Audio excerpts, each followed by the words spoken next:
Michael, I think we need an update.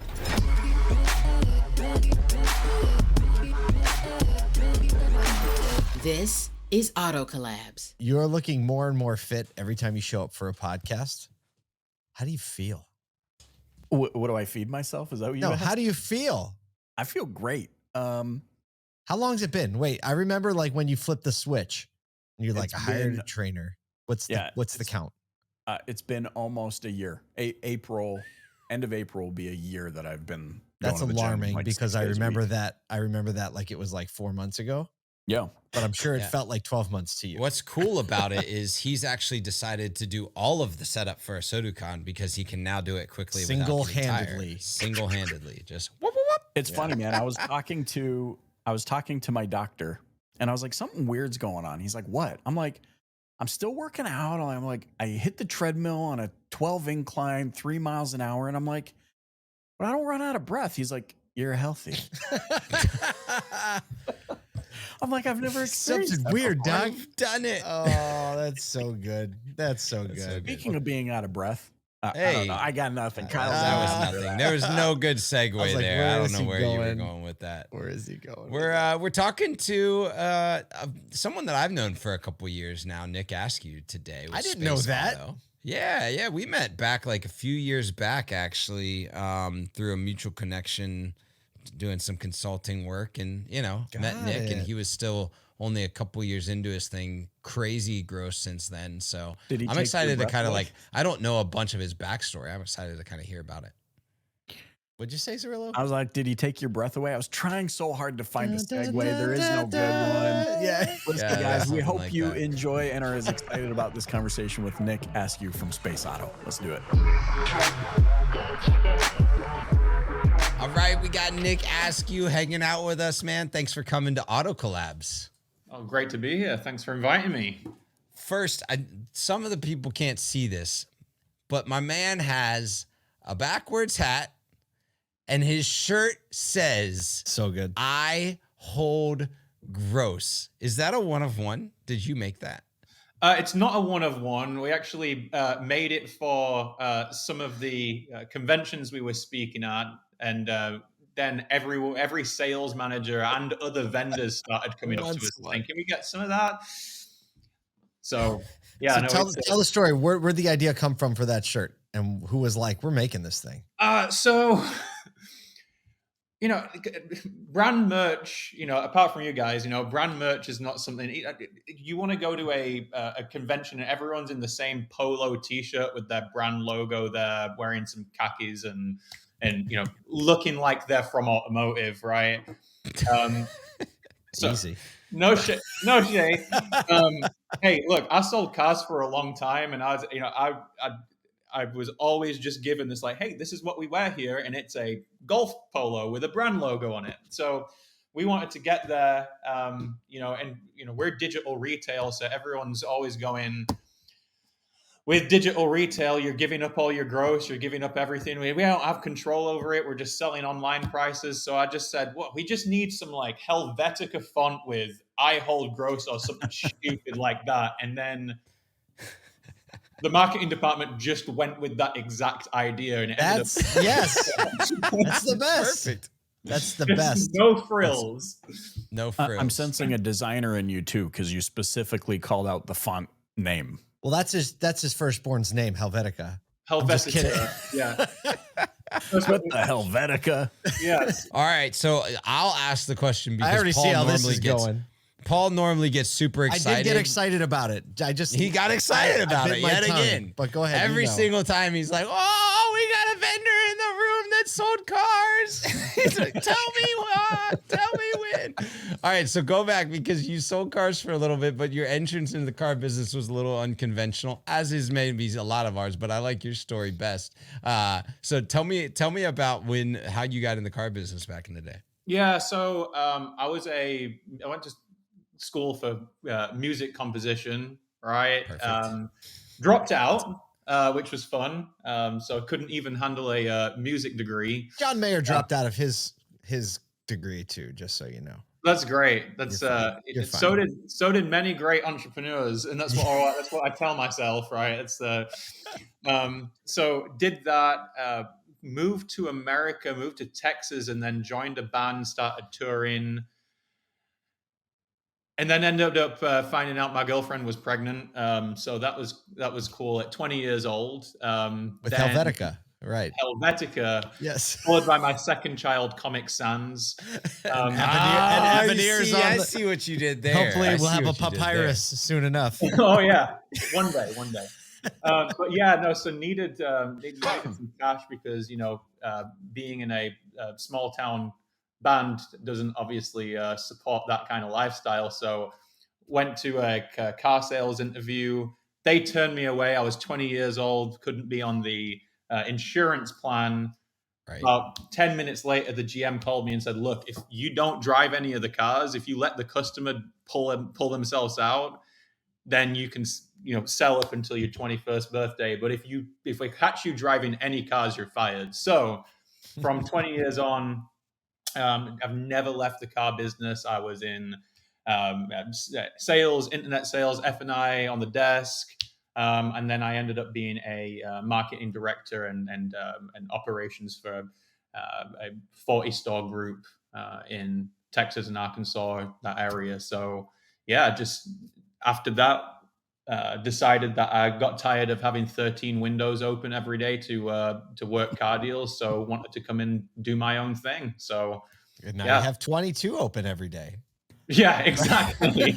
Isn't that weird though? I did the same thing because I took a similar path to you. I was like, this is dumb, and then like if you're like in SaaS or like the vendor world, everybody is always like, oh, but if you get Salesforce, all you got to have open is Salesforce, right? It's not true. Like, That's not true. That's not true. It's not true. I just swapped them for different windows now. So right, exactly.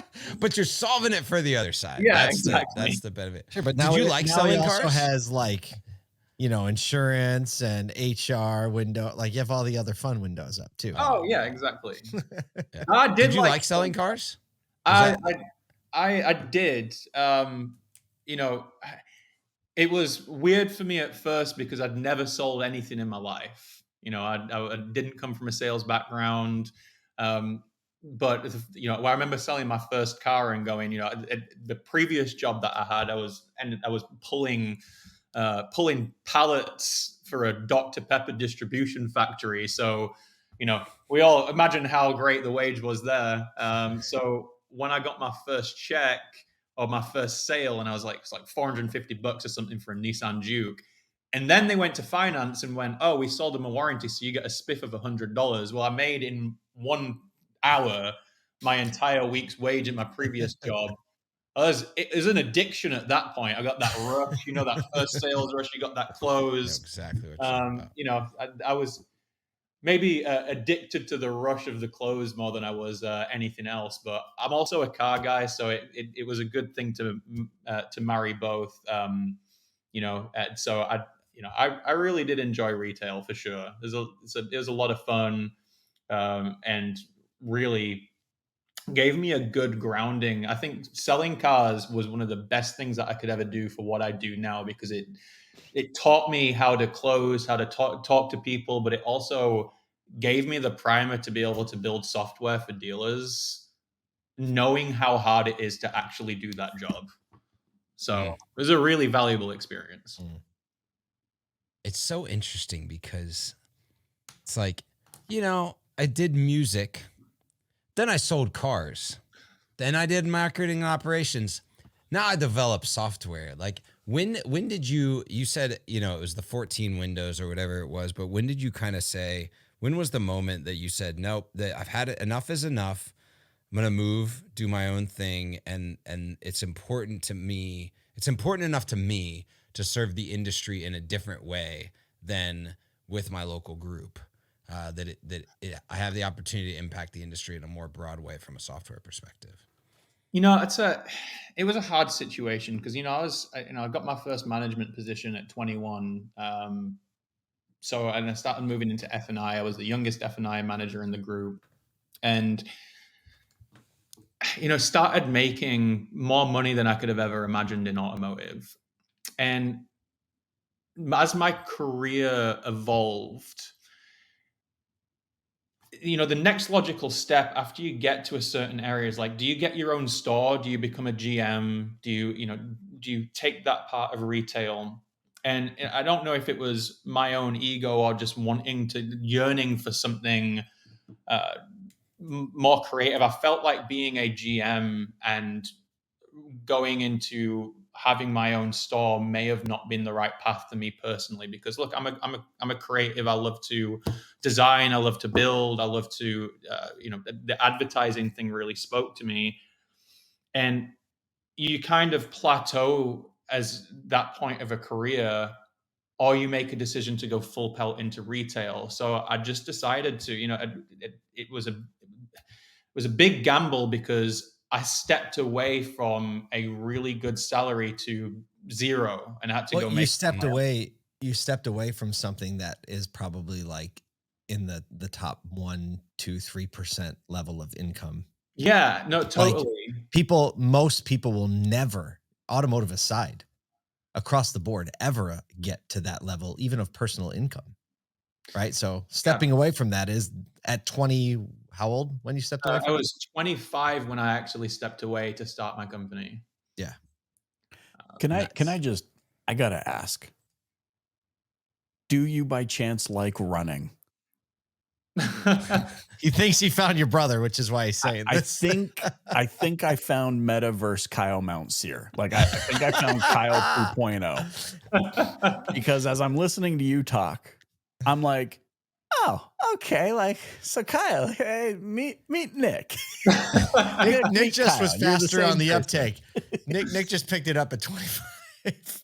Yeah, no, look, It's uncanny, Nick. It's uncanny. Really? I was a music major. Bro, I was a music major in college, started selling cars when I was 21, was an F&I manager by the age of 23, opened a store by the age of 25. I just took another 8 years to actually leave the whole thing. So, yeah. Legitimately, that's crazy. That's funny. No, well, yeah. We'll need to talk more. We'll need to jam sometime for sure. Yeah, that's wild. That's why I'm like, what is this world? There's another one of me.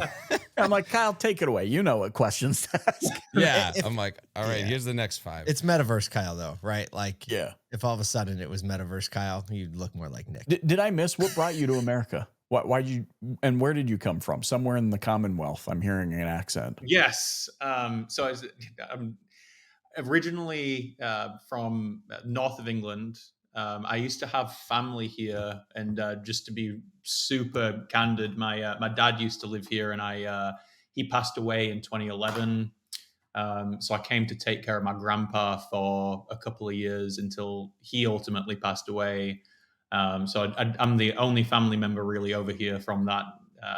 But by the time that happened, I had a baby and a great career in the automotive, so I just stuck around.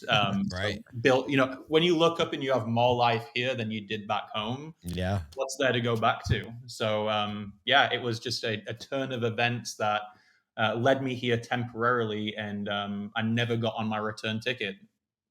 So I'm curious. Wow. Paul kind of asked a question a little bit earlier, right? Like you get into automotive. People are like, once you're in automotive, you never leave automotive. And I think especially on the retail side, because the income for the role is so disproportionately higher than it would be anywhere else. Exactly. Right? Like a marketing director in a retail dealership is making way more than a marketing director in some other, business. But you talk about kind of this friction in direction and where you wanted to head. I'm guessing money wasn't necessarily contextually fully part of your definition of happiness. Can you talk to us a little bit about making that decision to leave, the top 1 to 3% earners in America and going off and saying, hey, I'm going to take this risk. I'm going to put the chips on myself. So when I first moved here, I quite frankly, I walked 45 minutes to work in a town that didn't have sidewalks to go work at a frozen yogurt store when I was 19, right? I was under no circumstance unfamiliar with struggling financially. right? I lived in a trailer in someone's backyard, right? And even getting from that point to a manager's salary from 19 to 21 is like a wild experience, right? Mm. But then you start to look around you and you said it right, is the people don't leave because how can these sales managers that are making $200,000 a year ever step away with no credentials, uh, no experience? Generally, a lot of the people that I know are not formally educated. They were Mhm. educated by just sheer hard work and resilience. So it hit me one day that I had a decision to make now. Was I will be in too deep for the rest of my life in retail. What do I care about? Security, a paycheck, or do I care about doing something that I'm super passionate about in my life to be able to go Mm. and make a difference, even if it fails? I don't want to get to the end of my life and regret never trying to create something that would make me feel so fulfilled in the fact that I chased my passion. Mm. So it was a gamble on the fact of what do I value more, the security of a paycheck or the allure of the what if?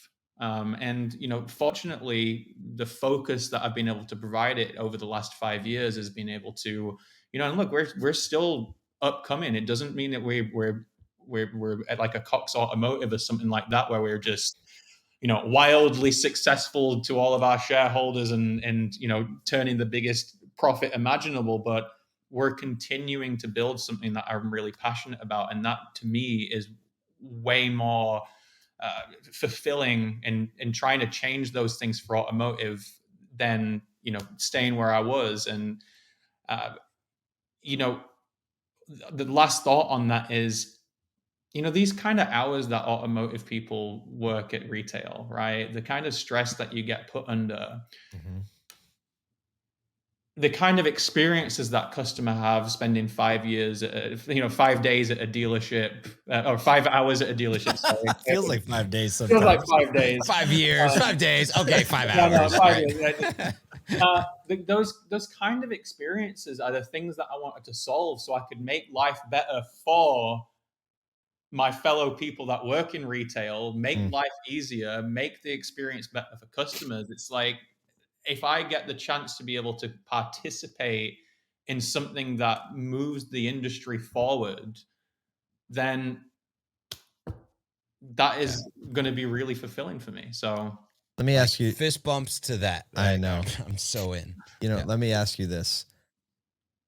You absolutely have a passion for your future and for like the long game. You see it. You saw what the path looked like in automotive. And that's one of the, I mean, people see that as a benefit in automotive too, oh yeah. right? Is there's a very clear career path if you don't Mhm. have like a desire and vision for something else. When did you start finding other people in the industry that felt the same way that you did? Like when did you realize that? Because you've just articulated in a way a care and a heart for the people in the stores, and you're doing something to solve some of the issues. When did you realize like you think about it a little bit differently? Being part of a group allows you to, we had 40 stores in the dealer group. So it allows you to get different perspectives. And one of the biggest fundamental mindsets is this is just the way it is and we can't change that.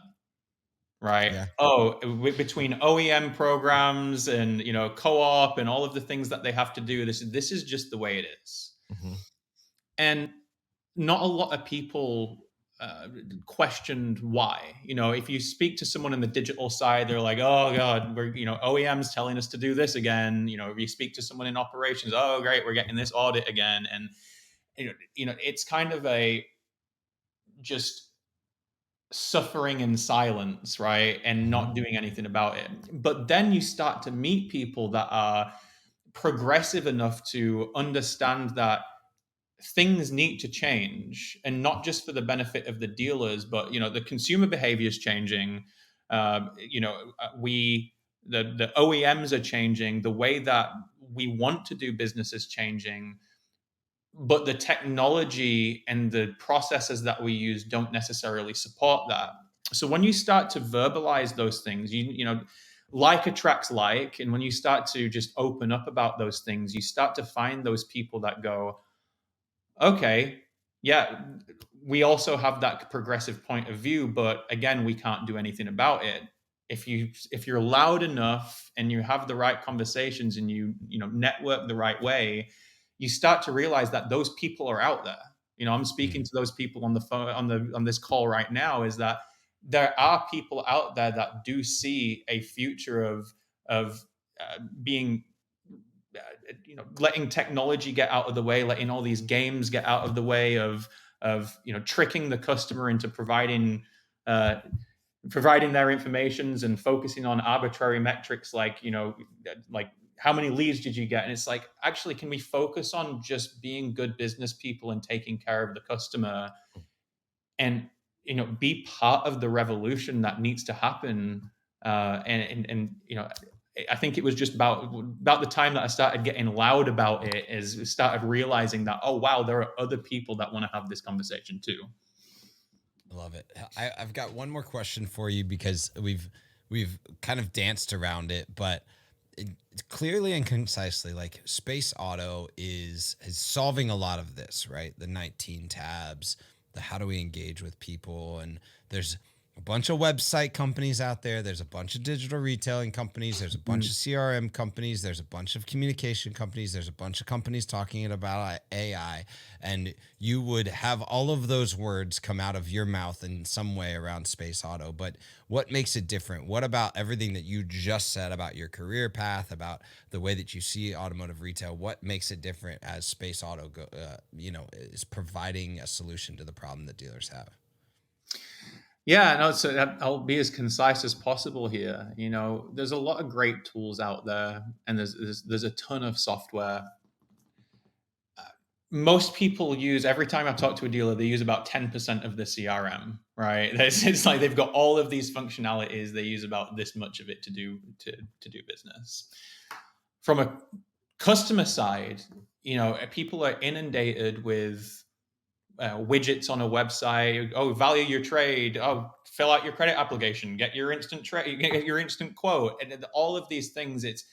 You wouldn't treat people like that in real life. You would try and create the path of least resistance to give the customer exactly what they want, and keep that process in a way that actually serves the customer. We think about digital customer service, right? If I went into a dealership and said, hey, I'm interested in trading my car, you wouldn't go, oh yeah, but have you been pre-approved yet? Let's go. You would treat me like a human being. So we decided to take everything that the customer needs to transact and everything that the dealer needs to transact, connect them together in a way that makes sense. And look, we're not here to tell a dealer how to sell cars. We're just here to put everything together to where a dealer can then choose how to serve their customer in a way that speeds up the process and in a way that serves the dealer, makes the CRM side very delightful to use.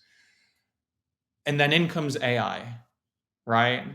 If all of your different lobes of your brain were all separated with no connections, just, if you had your inventory over here, you had your website traffic over here, being able to place AI on top of that to help speed up the process and make those decisions like, what can Kyle afford and what bank should we send him to and how can we, maximize his coverage on F&I products, right? We wouldn't be able to make those decisions. So if you tie all of that together, you can actually finally use AI to do one thing. That's to make the process really easy for dealers, and then as a byproduct of that, speed up and make the customer experience more delightful. And that's what we're here to do, is just make that customer experience ultimately more delightful and move technology out of the way so we can focus on being human again. I love it, Nick. That's like the chef's kiss on a really awesome conversation. Sounds like you guys are doing some incredible stuff. Love the mission. Love what you stand for. We're super grateful that you could join us here on Auto Collabs today. Thanks for having me. Look forward to ASOTU.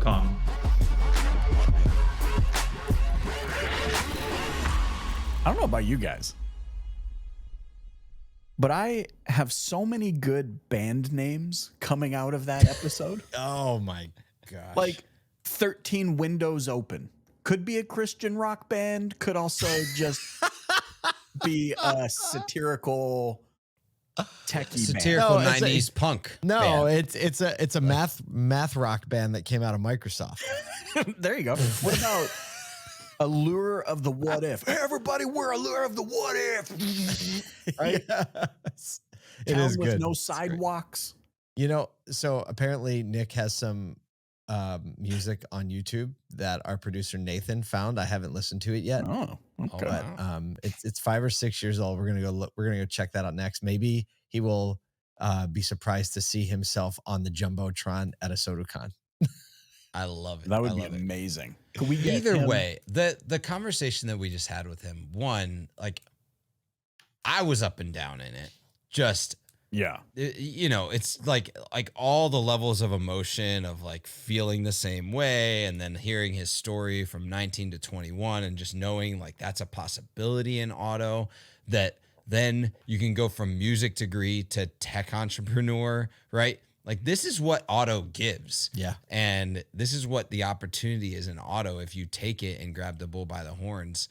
And then near the end there, just to kind of wrap it all in this massively deep purpose-driven thing that says, no, I'm going to impact the industry, because if I can have that level impact, then I'm good, Yes. right? Solving problems, man. Loving Love it. people more than cars. Heard All a thing day. about that. Well, All look, day. if you hear this before May 15th or 16th, we hope you join us and Nick and a bunch of other people, like 90 other speakers at ASOTUCon. You can get information there at ASOTUcon.com. But until then, on behalf of Michael Cirillo, Kyle Mountsier, and myself, thank you for listening to Auto Collabs.